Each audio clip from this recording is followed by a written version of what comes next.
malam. Rahmat Tuhan kita Yesus Kristus, cinta kasih Allah dalam persekutuan Roh Kudus selalu beserta kita. Selain selamat malam, juga selamat tahun baru. Dan juga meskipun mulai hari ini kita sudah memulai masa biasa, rasanya tidak salah juga mengucapkan selamat Natal. Ini beberapa menit sebelum jatah saya harus lari-lari ke kamar saya karena baterainya mau habis. Baiklah, Bapak Ibu tentu sudah banyak yang mengenal saya ya. Kayak orang terkenal. Karena sebetulnya di di dalam kesempatan seperti ini kalau tidak salah saya sudah lebih dari 34 kali diberi kesempatan untuk memberikan renungan, karena saya masih melihat data-data saya, ternyata saya sudah, nah ini kali yang ke-35 kali memberikan renungan. Nah, semoga tidak bosan dengan saya ya. Sebentar, saya masih agak bingung ini. Bagaimana share-nya ini? Mau dibantu, Romo Boleh, Guru? boleh. Karena ini agak repot ini.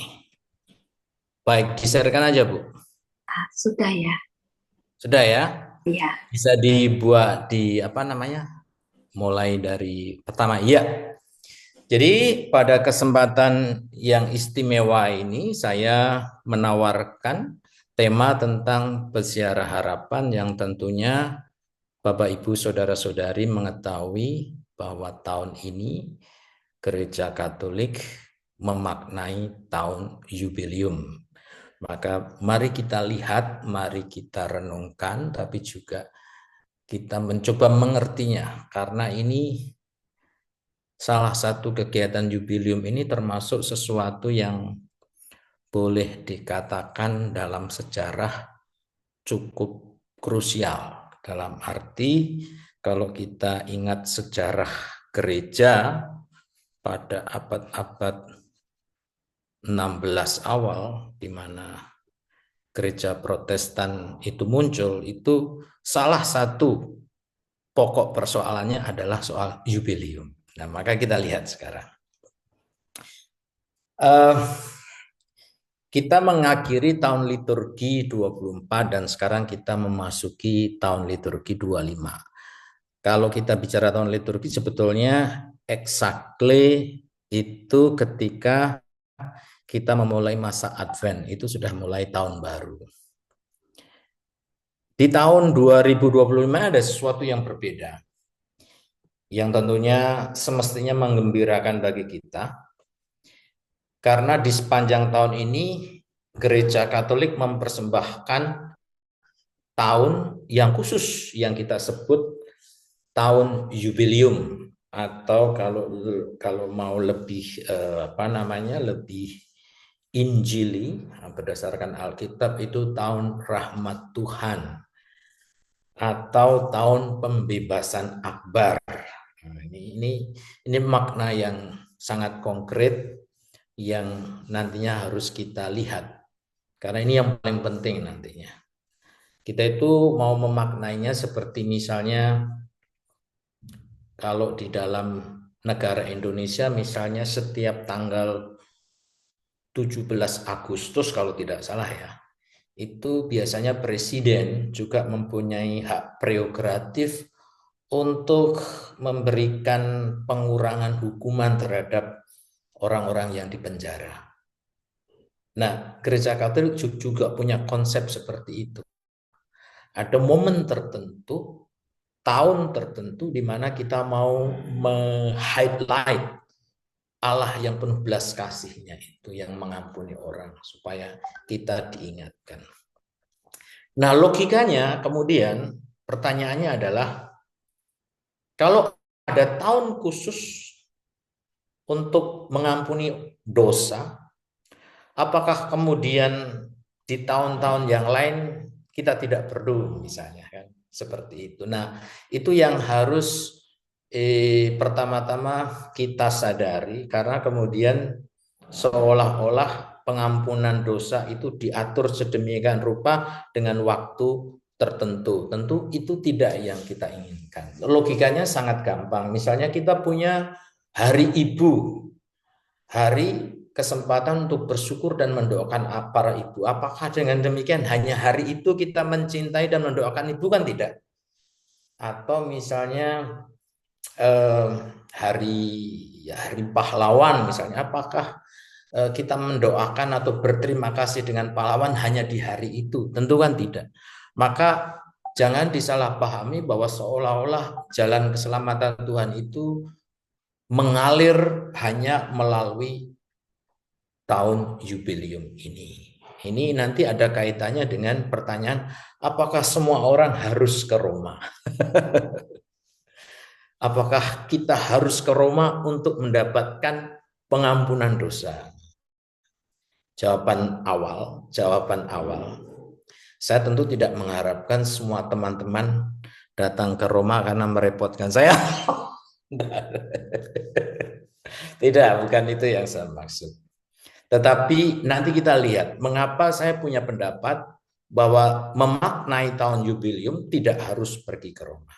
Baik, slide berikutnya.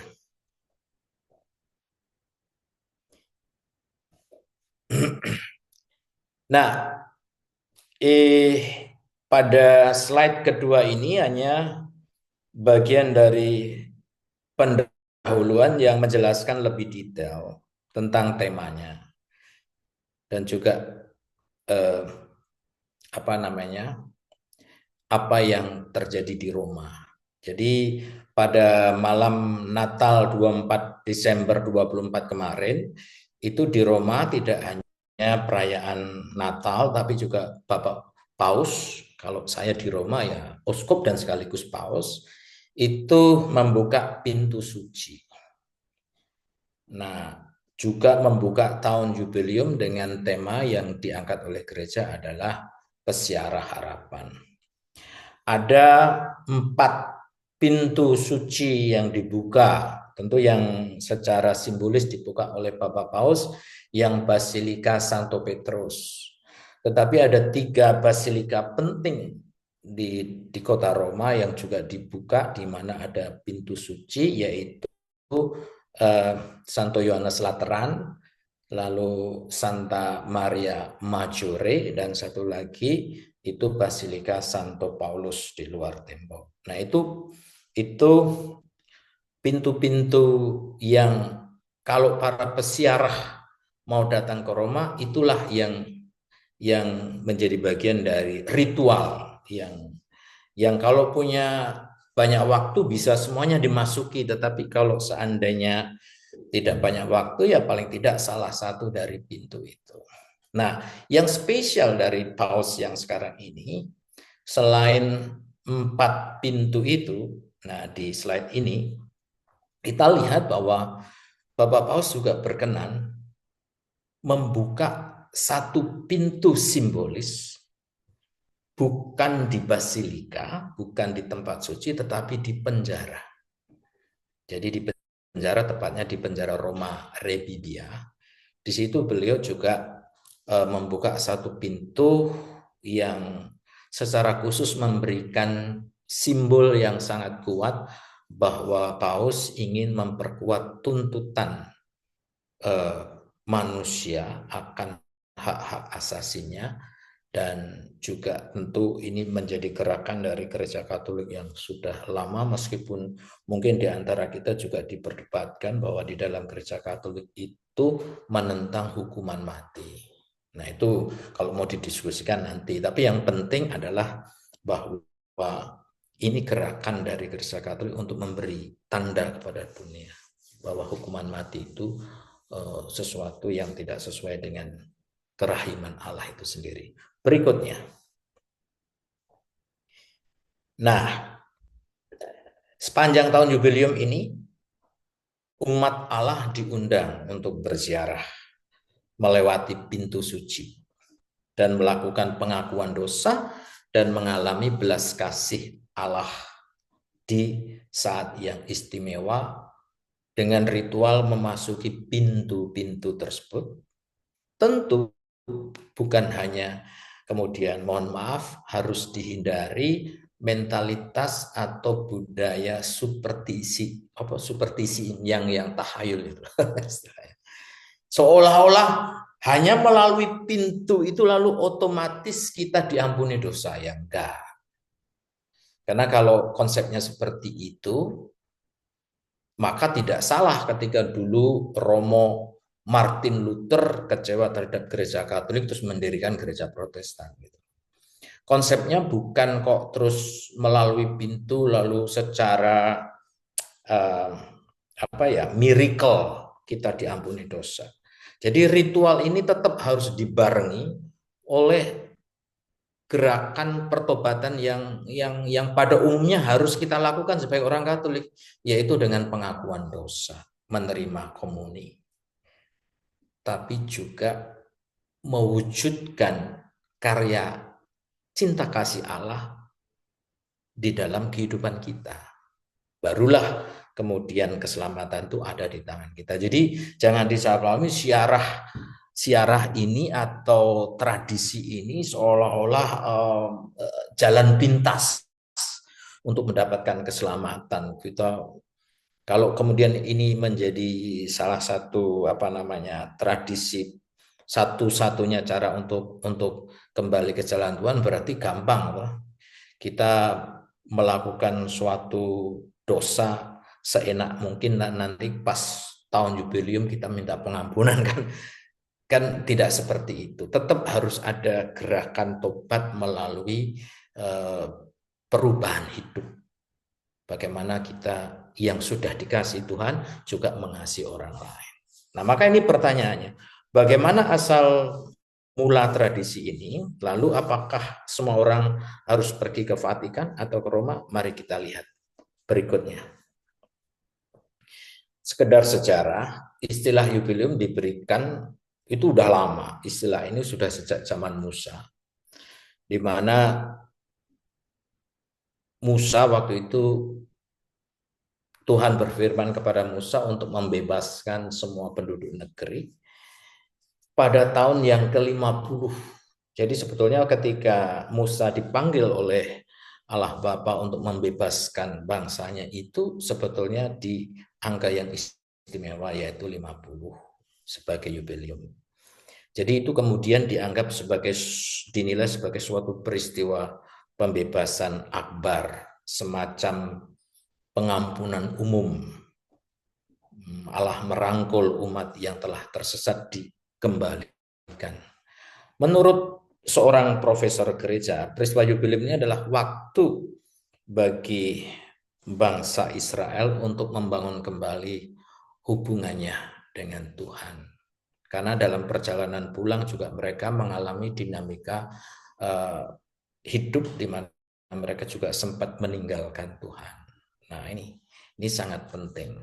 Nah, kalau kita bicara politik, kadang-kadang saya tentu tidak mau masuk ke pembicaraan politik, tetapi problematik politik antara Palestina dan Israel itu salah satunya di sini konsepnya. Bahwa dulu bangsa Israel itu bercerai-berai, tetapi pada waktu tertentu nanti akan kembali. Jadi karena konsep jubileum itu bukan hanya dosa-dosanya diampuni, tapi utang-utangnya dikembalikan, tanah-tanahnya dikembalikan. Nah, itu konsepnya. Sehingga terjadi peristiwa yang jauh dari kata aman di tanah yang kita menganggapnya sebagai tanah suci di mana Tuhan telah hadir di tanah itu. Tapi ya itulah yang terjadi. Tapi kita tidak akan berbicara lebih lanjut tentang perang itu sendiri atau politik. Lanjut. Nah, istilah jubileum sendiri sebetulnya ada dalam gambar ini ya. Jadi awal mulanya jubileum itu ya dari kata yubel yang artinya ini alat musik seperti ini yang menandai dimulainya perayaan jubileum itu sendiri. Jadi kalau saya tidak tahu pasti ya, saya belum mengecek, tapi saya menyangka bahwa tahun baru kita, tahun baru bukan Chinese New Year, tapi tahun baru yang Masehi, itu kan biasanya anak-anak muda pakai trompet, kan, pakai trompet menandai tahun baru. Saya yakin saya menduga itu tradisi itu saya pikir terpengaruh oleh budaya Yahudi dengan Yobelnya itu memulai suatu momen yang baru, kayak mengawali sesuatu yang baru. Gitu. Jadi sebetulnya tidak ada makna secara khusus jubileum itu sendiri. Tetapi angkanya yang paling penting. Jadi hanya ketika saat menggunakan Yobel ini berarti ada angka yang sangat penting dan simbolis. Sebagaimana orang-orang Yahudi itu menggunakan angka-angka khusus untuk dijadikan sebagai hari yang penting. Baik, selanjutnya. Nah, pada poin ini, pada tahun yang saya katakan tadi, lebih lanjut dikatakan oleh profesor itu, semua properti dikembalikan karena penjualan, pembelian tidak berlangsung selamanya, tetapi sampai jubileum tiba. Tanah dibiarkan tidak digarap, budak-budak dibebaskan, utang diampuni. Nah, jadi itu konsep dari budaya Yahudi. Jadi ada saat-saat tertentu di mana pembaharuan peradaban sosial itu kalau dalam istilah keuangan itu diputihkan diputihkan, dimulai sesuatu yang baru. Nah, maka selanjutnya mari kita lihat. Nah, maka jubileum itu sebetulnya gereja Katolik mengambil tradisi Yahudi ke dalam gereja. Jadi bukan sejak awal mula itu sesuatu yang betul-betul sangat biblis berdasarkan perintah Yesus secara langsung. Tetapi Bapak gereja memasukkan sebuah tradisi yang baik untuk menjadi pengingat. Sekali lagi, poinnya adalah dengan tahun jubileum kita ditekankan pentingnya untuk menerima pengampunan dosa. Oke. Nah, pengampunan dosa itu tidak melihat waktu, tidak melihat tanggal, tidak melihat tahun. Kapanpun juga kita diundang untuk kembali ke jalan Tuhan. Tetapi kan realitasnya kita hidup dalam kerangka ruang dan waktu.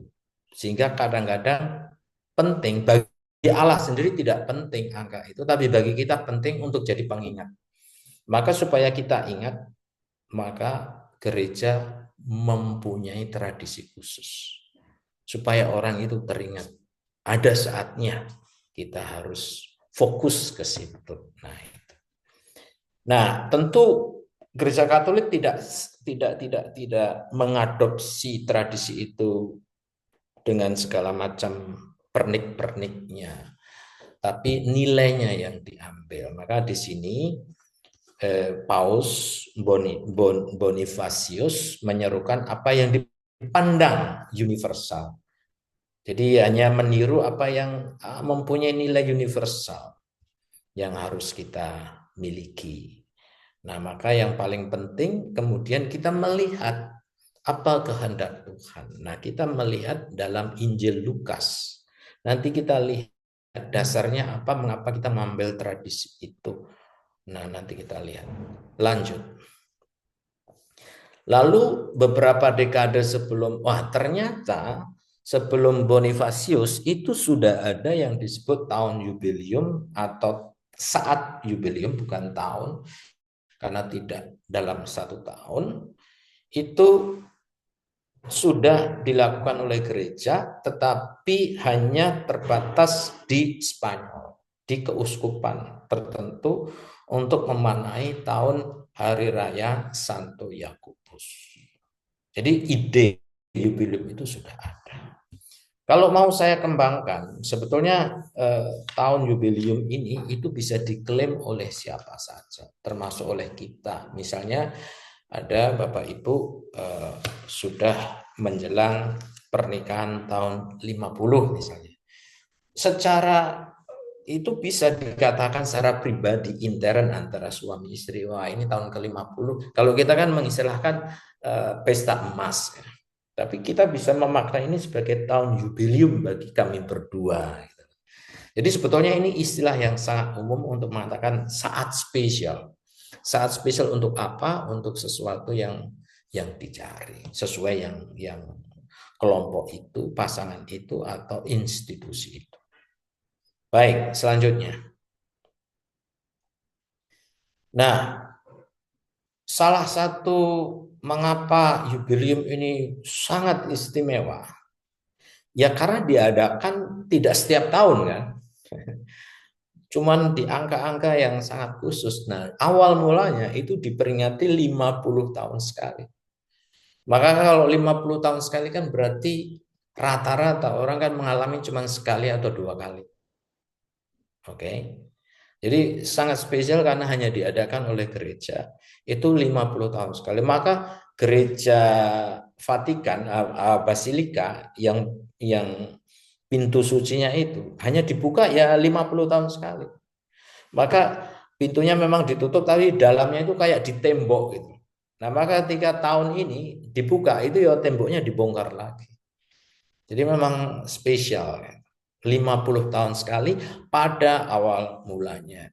Nah, kemudian paus berikutnya Urbanus menetapkan tanggal setiap 33 tahun sekali. Nah, penetapan itu yang 33 tahun ini idenya adalah untuk mengenang hidup Yesus yang hidupnya selama 33 tahun. Ya, ini tentu pertimbangan paus tersebut.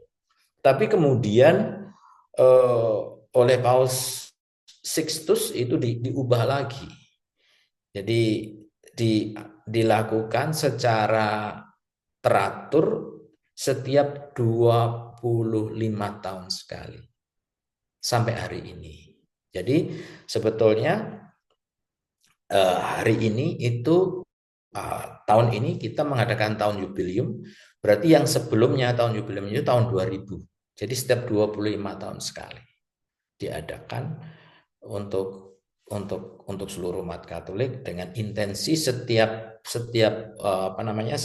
jubileum itu dengan tema-tema tertentu, dengan syarat-syarat tertentu dalam ritual itu. Nah, nanti kita lihat syarat-syaratnya. Nah, berikutnya. Nah, meskipun itu diadakan setiap 25 tahun sekali, itu tetap dilakukan oleh semua paus dari paus satu ke paus lainnya. Tetapi setiap paus juga boleh mengadakan atau menetapkan jubileum luar biasa atau jubileum yang di luar periode yang 25 tahun sekali itu dengan alasan tertentu. Misalnya ini Paus Yohanes Paulus II tahun 1983 itu menyerukan jubileum Katolik memperingati penyaliban dan kebangkitan Kristus yang ke 1950.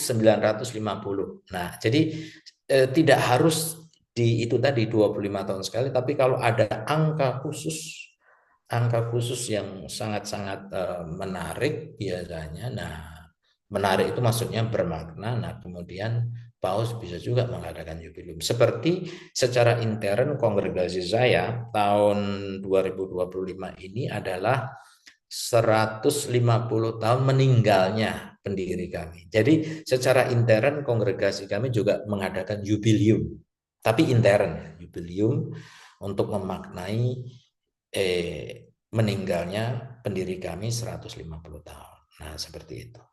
Nah, juga sebetulnya Paus kita yang saat ini itu belum lama, yaitu tahun 2015 kemarin, itu juga mengadakan jubileum khusus atau luar biasa yang didedikasikan kepada belas kasih Allah atau tahun kerahiman ilahi.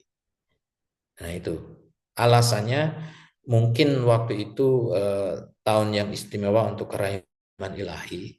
Saya tidak tahu persis apa, tapi mungkin karena juga kecintaan dari paus tersebut terhadap devosi ini, bisa jadi kemudian dijubiliumkan. Nah, seperti itu. Baik, berikutnya. Nah, ini hanya penjelasan yang tadi saya katakan lebih lanjut. Nah, di tahun 2015 kita ada jubilium, lalu sekarang kita sekarang di 2025 di tahun 2025 ini jubilium yang biasa. Tapi nanti yang 2033 ini juga ada jubilium meskipun tidak 25 tahun, termasuk jubilium yang luar biasa karena memperingati exactly 2000 tahun kematian Yesus Kristus. Jadi angka yang spesial. Sekali lagi, kita bermain angka ini bukan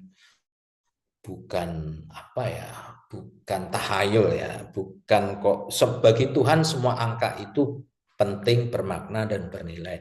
Cuman bagi kita manusia itu kita hidup dalam budaya, dalam rasa, dalam bahasa. Nah, maka sebagai pengingat kita penting juga dengan angka-angka itu. Jadi tentu setiap saat Allah akan memperhitungkan, tapi kita manusia memilih angka tertentu supaya kita bisa lebih terbantu untuk semakin dekat pada Tuhan. Itu aja intinya. Berikutnya. Nah, ini ritualnya ya. Ritual melintasi pintu suci. Sekarang udah bukan sejarahnya lagi ya. Ritual ini memiliki penjelasan teologis dalam Injil Santo Yohanes. Kan Yesus sendiri mengatakan, "Akulah pintu. Siapa saja yang masuk melalui aku akan selamat." Nah, maka konsep tradisi itu. Karena Yesus mengatakan, "Akulah pintu," maka secara simbolis kita masuk ke rumah Tuhan yang ada pintu sucinya. Tapi secara simbolis dalam arti tertentu sekali lagi bukan gerakan masuk pintunya itu yang menyelamatkan kita, tapi kesadaran kita. Karena apa artinya kita masuk ke pintu ini kalau tidak menghayati Yesus yang aku lewati. Jadi sekali lagi ini hanya sebuah tradisi yang harus dibaringi oleh suatu gerakan tobat yang sejati. Bukan kok seperti bim salah bim kemudian begitu lewat saya suci. Saya tidak tahu, bukan bermaksud membandingkan, tapi saya menyangka saja juga menyangka. Jadi tradisi saudara-saudari kita Muslim dengan naik haji dan umroh itu konsepnya seperti ini. Konsepnya menurut, tapi sekali lagi jangan dianggap ini sebagai suatu kebenaran yang berdasarkan sejarah. Saya hanya menyangka aja. Konsepnya kan seperti itu. Kalau haji itu berarti kan saat khusus. Kalau umroh itu setiap saat. Maka saya membahasakan kalau teman-teman ziarah pada saat khusus seperti ini itu seperti naik haji. Tapi kalau setiap saat ke Holy Land atau ke Roma tidak pas jubilium itu kayak umroh. Tapi sekali lagi itu hanya sebuah dugaan-dugaan mengait-ngaitkan aja dari saya. Jadi jangan dianggap sebagai kebenaran. Nah, lalu juga Yesus mengatakan akulah jalan. Maka kan sangat indah kan tradisi ini dihidupi. Karena dia mengatakan akulah jalan. Nah, maka ada baiknya juga kita melakukan suatu gerakan yang kayak eksplisit melewati sesuatu yang kita anggap bahwa Allah ada di situ, yaitu gereja. Oke. Lalu yang ketiga, ini juga sangat penting. Kita menemukan istilah tahun rahmat Tuhan itu di dalam kitab suci ketika Yesus pulang kampung. Lalu di bait Allah, dia membuka kitab dari Yesaya yang berbunyi, "Roh Tuhan ada padaku, oleh sebab itu ia telah mengurapi aku untuk," nah ini poinnya, menyampaikan kabar baik kepada orang miskin. Jadi konsep jubilium menjadi bermakna bukan hanya jalan melewati pintu suci, tetapi ini kita harus membawa kabar kepada orang miskin. Membawa kabar itu bukan letterlek membawa surat kabar atau apa, buku atau sesuatu pada orang miskin, tapi tindakan baik, tindakan belas kasih terhadap orang miskin. Lalu mengutus aku untuk memberitakan pembebasan kepada orang tawanan. Nah, ini kan jangan dimaknai secara fisik, karena yang punya hak itu mungkin orang-orang tertentu. Entah kita sebagai orang yang awam, yang tidak ada kaitannya dengan tawanan atau orang-orang di penjara, tapi paling tidak dengan tindakan baik kita, dengan belas kasih kita, dengan tulisan-tulisan pemikiran-pemikiran kita, kita juga menjadi bagian dari orang-orang yang membebaskan masyarakat dari belenggu dosa. Nah, ini yang paling penting ya. Jadi termasuk membebaskan orang-orang tertindas. Sekali lagi, tahun rahmat Tuhan atau tahun jubilium yang kita lakukan dengan sebuah ritual itu menjadi bermakna ketika kemudian dilengkapi oleh tindakan-tindakan yang diharapkan oleh Tuhan Yesus ini. Berikutnya.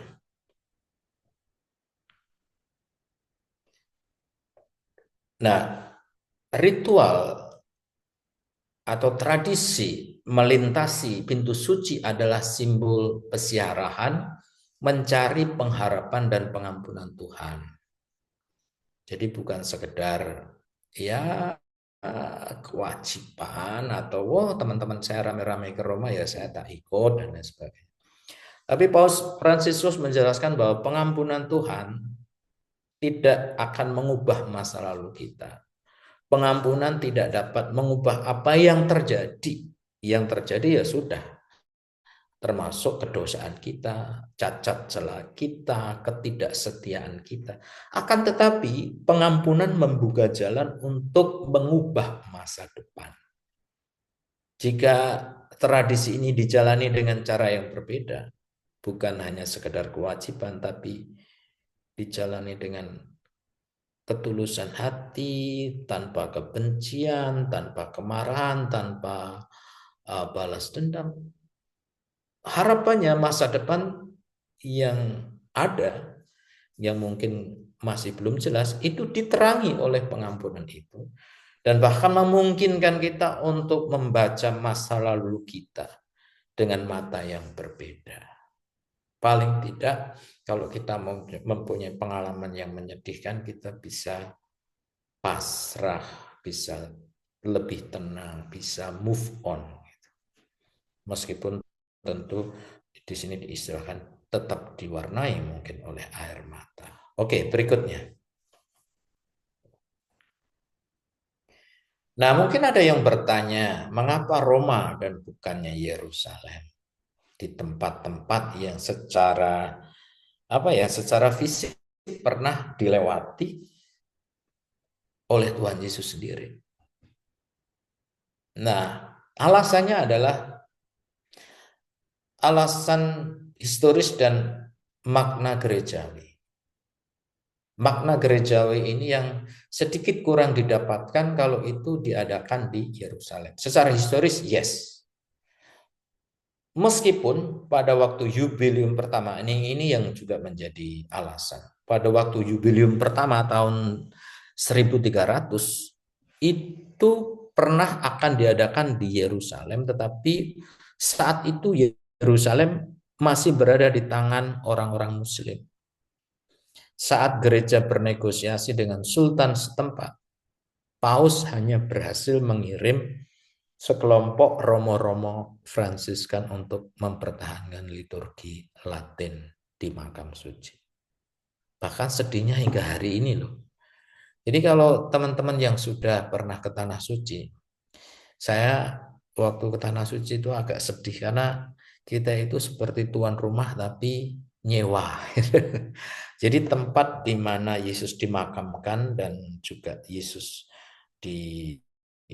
disalibkan di puncak Golgota yang sekarang satu lokasi kayak sebuah gereja besar gitu. Itu yang miliki orang Muslim, orang Turki. Jadi kita orang-orang Katolik, Ortodoks atau kelompok-kelompok Kristen lainnya itu kayak kayak dijatah untuk misa itu jam-jam sekian. Jadi bahkan di tempat suci pun kita tidak bisa melakukan kegiatan dengan bebas. Tapi tentu bukan hanya alasan itu, tetapi karena makna gerejawi yang juga kita kejar. Nah, di paragraf berikutnya. Di sisi lain, di zaman para rasul, Roma dianggap sebagai pusat kekristenan karena di sanalah rasul pertama, Petrus, mendirikan komunitas dan sebagai uskup dengan memusatkan pusat kekristenan ke Roma yang kebetulan juga ibu kota kekaisaran kekaisaran yang pengaruhnya saat itu di dunia sangat besar, maka makna universalitas gereja itu sangat nampak ketika semua orang Katolik kiblatnya menuju ke Roma, kiblat dalam tanda kutip ya. Oke, berikutnya. Apa saja persyaratan yang dipenuhi oleh umat beriman? Ini tadi sambil lalu saya sudah menjelaskan ya, bahwa persyaratan itu setiap jubileum itu berbeda satu dengan yang lain. Tetapi intinya yang selalu sama adalah ya memang ada undangan oleh gereja supaya kita ziarah ke Roma. Itu salah satunya. Tetapi ziarah ini bukan hanya melewati sekali lagi pintu suci itu, tapi harus dibarengi oleh suatu tindakan mengaku dosa yang sungguh-sungguh sebelum atau sesudah sekitar itu. Nah, kemudian melakukan suatu tindakan-tindakan belas kasih. Itu yang utama. Tentu tambahannya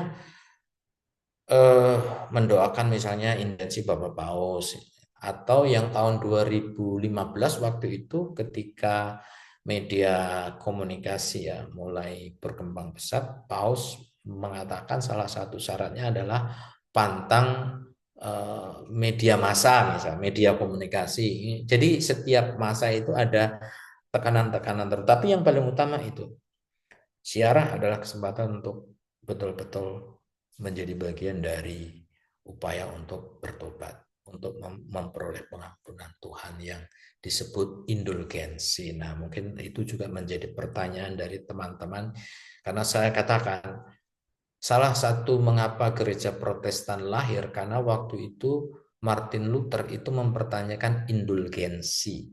Indulgensi itu apa? Itu menjadi perbincangan yang panjang lebar kalau kita mau berbicara itu, tapi kalau memang iya menjadi tema berikutnya kalau saya diundang. Gitu. Karena itu bisa harus dijelaskan lebih konkret. Intinya adalah indulgensi itu momen untuk memperoleh pengampunan dosa atas hal-hal yang sudah diampuni. Jadi kayak pengakuan-pengakuan dosa kita yang sudah diampuni itu. Tapi mungkin kan kita sekali lagi kadang-kadang kurang, ada orang-orang tertentu yang tetap saja ada hal-hal yang kelewatan. Atau kadang-kadang kita itu kan tidak sadar melakukan sesuatu yang salah yang tidak disadari. Kalau yang disadari kan jelas kan. Jadi pengakuannya jelas. Ada sesuatu yang tanpa sadar kita menyakiti orang lain tapi kita tidak tahu. Nah, hal-hal macam inilah termasuk yang dibersihkan dalam kesempatan itu. Nah, salahnya gereja saat itu yang dipertanyakan oleh Martin Luther adalah karena itu diperjualbelikan. Nah, itu. Jadi konsepnya adalah jadinya ya konsepnya kalau punya uang maka ada indulgensi. Nah, itu yang salah. Nah, maka pertanyaannya berikut ini ya, ini di sini. Kalau dulu jubileum pertama itu umat Kristen syaratnya adalah harus pergi ke Roma, Santo Petrus dan Santo Paulus sebanyak 30 kali setahun. Wah, 30 kali harus ke Roma. Wah.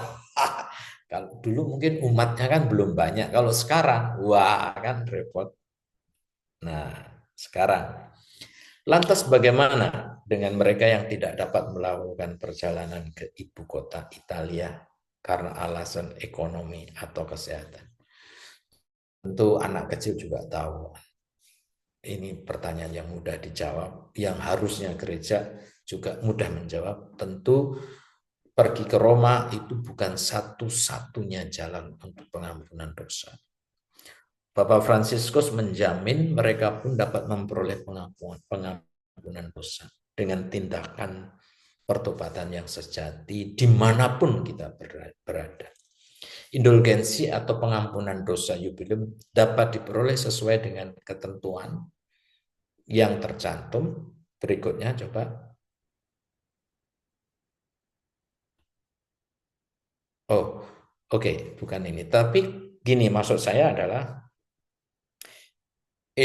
setiap keuskupan, maksud saya uskup-uskup itu kan juga punya otoritas untuk membuat semacam bagaimana tahun jubileum itu bermakna di keuskupannya.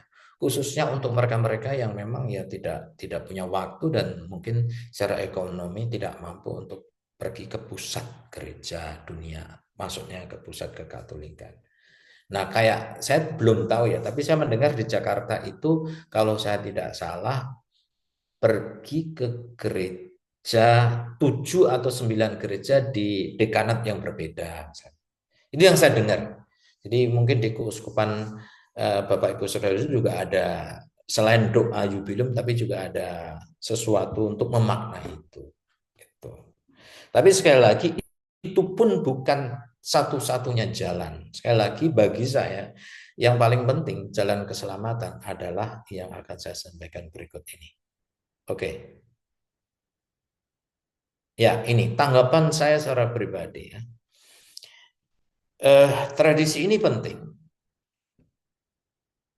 karena menunjukkan gereja yang Katolik, gereja Katolik yang satu, kudus dan apostolik. Tapi hanya rasa ya, bukan bukan dengan cara itu saja kita menunjukkan. Saya hanya membayangkan ketika semua orang Katolik tertuju pada satu tempat, tertuju kepada satu pemikiran, tertuju pada cara berdoa, tertuju pada tema yang sama. Itu secara psikologis bagi saya menunjukkan bahwa gereja itu memang satu, bukan macam-macam gitu.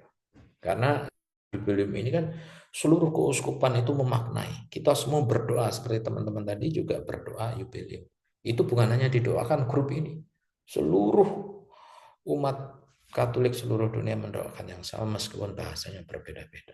Jadi menurut saya tradisi ini sesuatu yang baik. Meskipun sekali lagi harus dijauhkan dari pemikiran wah ini hanya untuk mencari keuntungan secara finansial, enggak. Meskipun secara tidak langsung pastilah. Kalau banyak orang pergi ke Roma kan pasti bukan hanya gereja Katolik, Vatikan, tapi juga pemerintah Italia juga mendapatkan keuntungan termasuk copet-copetnya. Roma banyak sekali copetnya.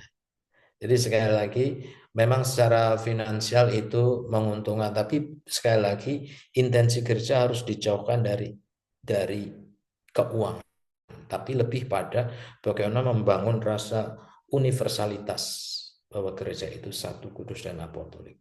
Salah satunya dengan cara seperti ini. Baik, berikutnya. Lalu, saya katakan yang sama, ritual ini menurut saya penting. Tetapi menjadi tanpa makna jika hanya berhenti pada ritual atau dijalankan dengan itu tadi yang saya katakan superstition, tahayul, seolah-olah hanya dengan cara itu misalnya teman-teman pergi ke Roma lalu merasa lebih suci dari yang tidak pergi ke Roma, kayak terus jadi haji misalnya. Nah, sekedar sharing aja, saya yang di Roma waktu pembukaan kemarin dengan sengaja saya tidak ikut. Saya memilih pergi waktu Natalan kemarin, saya pergi ke Bolonya, kota Bolonya. Alasannya apa? Yang pertama memang tujuan utama saya kan baru masuk ke Roma kan September. Jadi bahasa Itali saya masih Grodal Grado. Nah, maka saya pergi ke Bolonya itu untuk praktek bahasa. Oke, untuk praktek bahasa, karena kalau di Roma kan saya tinggal di international community, tergoda untuk ngomong pakai bahasa Inggris.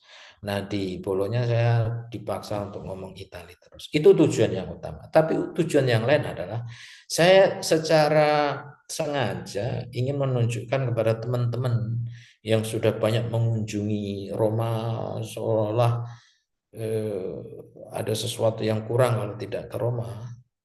Maka saya yang sudah di Roma malah belum memasuki pintu suci itu.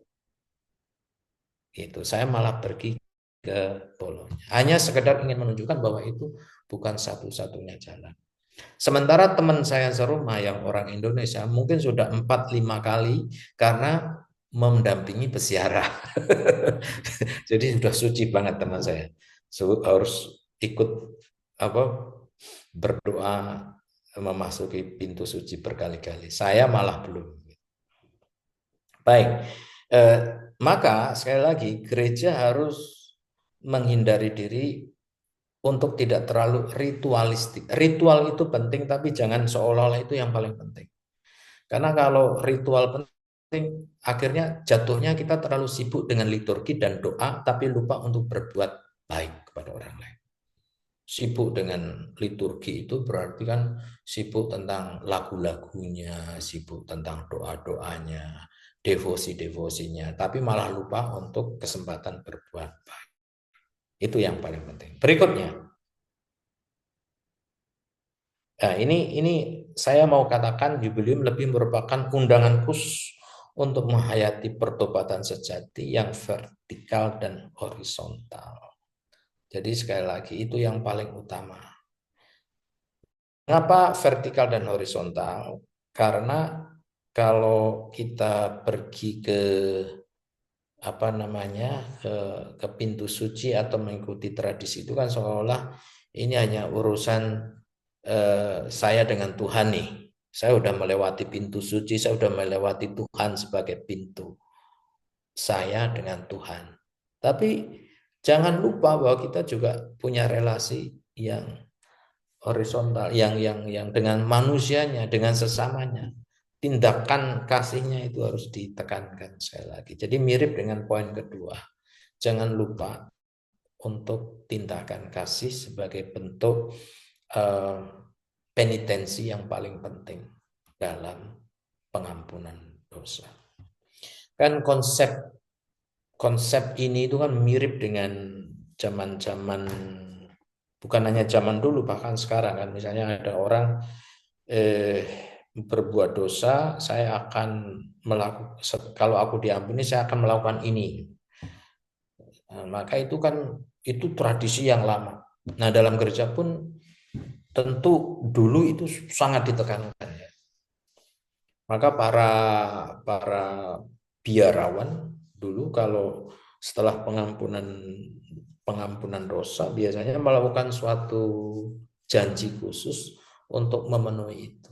Nah, sebetulnya tradisi ini mirip bahwa dosa hanya betul-betul tertebus kalau utang ya dibayar dengan utang ya, maksudnya dengan tindakan yang misalnya berapa kali saya atau kadang-kadang ada sumpah-sumpah orang yang nggak jelas, misalnya saya kalau ini mau jalan kaki dari Jogja ke Jakarta misalnya, itu kalau tidak dilakukan kan berarti kan tidak tertebus gitu.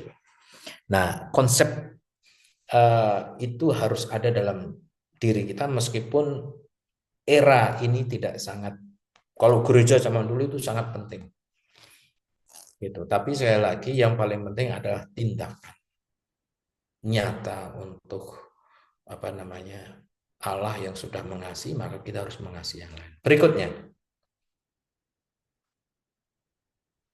nah ini saya yang menekankan bahwa ya hari dan tahun itu tidak penting bagi Tuhan, tadi sudah katakan, tapi penting bagi kita sekedar sebagai pengingat karena kita itu tinggal dalam ruang dan waktu. Maka pengampunan Tuhan itu kapan saja, setiap saat, tidak harus menunggu jubilium. Tapi dari sisi kita kadang-kadang kita perlu hari khusus atau tahun khusus supaya kita ingat. Otherwise kita lupa. Kalau untuk saudara-saudari di sini atau umat Katolik Indonesia pada umumnya mungkin tidak perlu karena sudah sangat religius. Tapi untuk daerah-daerah Katolik yang sudah sangat sudah sangat individualistik, sudah melupakan banyak nilai-nilai, maka hari khusus ini menjadi pengingat yang luar biasa kayak negara-negara Eropa misalnya. Nah, seperti itu menjadi sangat penting.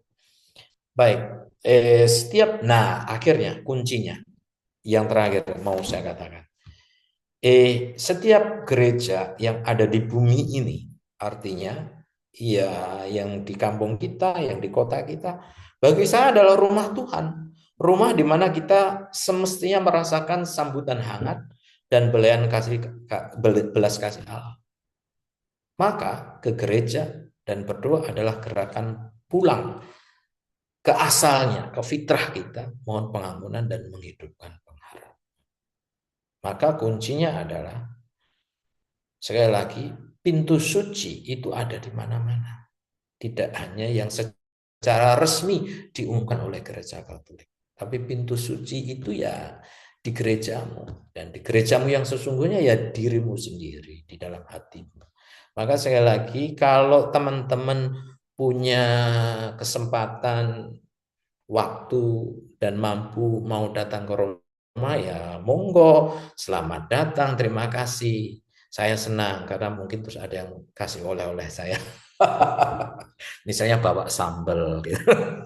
Tapi kalau tidak ada kesempatan, bukan karena terlalu sibuk dengan dunia dan tidak memberi waktu ya. Tidak ada waktu karena memang sungguh-sungguh pekerjaan menuntut dan memang tidak mampu. Well, jalan keselamatan Allah tidak harus pergi ke Roma. Itu yang mau saya katakan. Baik, terima kasih sudah terlalu lama. Berikutnya, cukup. Terima kasih. Salam dari kota Roma, kota abadi. Tuhan memberkati. Silahkan kalau ada pertanyaan atau